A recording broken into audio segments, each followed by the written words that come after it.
Welcome, ladies and gentlemen, to another BTNeanderthal video. Today we are going to be covering Season 4 once again, Project Diablo 2. This is the last update prior to when we can get our hands on the closed beta. So this is the 5th dev stream for Season 4, and there's a lot of really cool changes here. We're going to try to bang them out as fast as possible, and I'll give you a few examples from Senpai's stream for some of the things that I thought were kind of cool. So first things first, we have Poison Dagger. Now is called Poison Strike, and it can be used with scythes, not only just daggers now, and that is kind of cool. So let's take a look at this. As you can see, he's using a scythe. I believe he's actually using Reaper's Toll, and he's just smacking things with Poison Strike. So it's not like the best build out there, and it's kind of a meme overall, but it's a lot better than it was, that's for sure. Next thing will be Blood Warp now costs 10% of current life instead of 10% maximum life. So now you can actually spam it a little bit more, and you're not going to have to spam as many rejuves. Maximum gold now has been changed from 2.5 million to 5 million gold, which is great news for transferring gold and hoarding all that gold for your map currency and all those different things. Act 3 Mercs can now wield Sorceress Orbs and Paladin Shields. This is an interesting change. So this actually brings a lot of stuff here. So we have an Oculus here, I believe. And then we got a Paladin Shield. So we can put like Spirit on there. We can put Hawes, I guess, or whatever. So in addition to this, they can use the Sorceress Orbs. And you might be like, well, it's not a Sorceress. So how do we take benefit or receive a benefit from Sorceress Orbs if it's Sorceress skills? Now that has actually changed how Sorceress Orbs are now. Unique Sorceress Orbs now roll plus all skills instead of plus Sorceress skills. So now the mercenaries can benefit from this. Act 3's mercenaries are buffed drastically. And the way that this is actually done is, one, static field starts at minus 20 resist instead of minus 1%.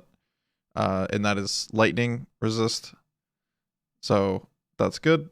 And then in addition to that, because of the aura changes that we covered, I believe, last week, where now instantly you go in and your mercenary procs the aura, now that fixes the AI because during combat, your mercenary would be checking and casting the aura. Now those things don't happen. So now he's just going to be attacking more, and the AI is drastically improved. And that's something that you'll see throughout the whole Season 4 is a massive AI improvement for just mercenaries, golems, Shadow Master, summons, etc. Mage Fist, this is a very interesting one, and it made me very excited, honestly. Mage Fist can now roll with skills and damage for any element. So we have fire, cold, lightning, and poison. Does not include magic. Let's show you an example of this real quick. But we have lightning, fire, cold, and poison. Is that cool or what? And then we got the, poison damage over time. We got whatever element it is. We got cold damage, fire damage, and lightning damage. So that is pretty cool. And then also just a small thing here. We have Dangoon's teaching with the changes. Now you can just use this on a mercenary. So that's kind of cool. You can use the full set there. Nice little change. Lightsaber now has lightning resist or resist lightning aura when equipped, and this will help increase the damage output for your Act 3 mercenary when he's a lightning one. There's also one for Frostwind, our level 6 cold aura with Frostwind, and then Toad's Flame. I don't know how to say this, so all the Germans in the comments can yell at me and tell me how to say it correctly. But this one also does level 6 resist fire.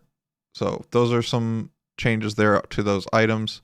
We got revives now deal splash damage and don't block other minions when teleporting. So there's just additional improvements to the AI, and now they do splash damage. So that's pretty big.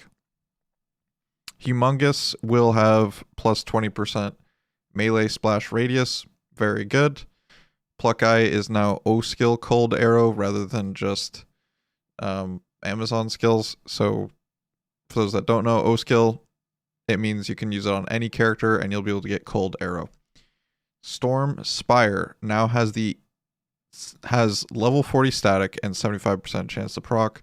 Why is level 40 important? Because that is the same level of same level of pierce as Infinity would break. So if you're playing a lightning build, it's the same that Infinity would do. Obviously, Storm Spire does need to have that proc chance, has that proc, but like Infinity would just have that aura, so it's still an advantage. But like there's a valuable and viable option to not just use Infinity and on your way to building your characters. So that's cool. Materials might also seen a damage buff because of all the changes with crit strike and all the ED changes. ED is just being buffed across the board, as we've said before in the previous videos. But Materials might now adds 200 to 250 ED. Also, guys, if you need a link for this page and you can read these yourself, the link will be in the description of this video. Back to where we were, we got Rathma's tomes. There'll be infinite TP and ID scrolls that you can just use. I don't think I have a timestamp for that visual, but it's pretty cool.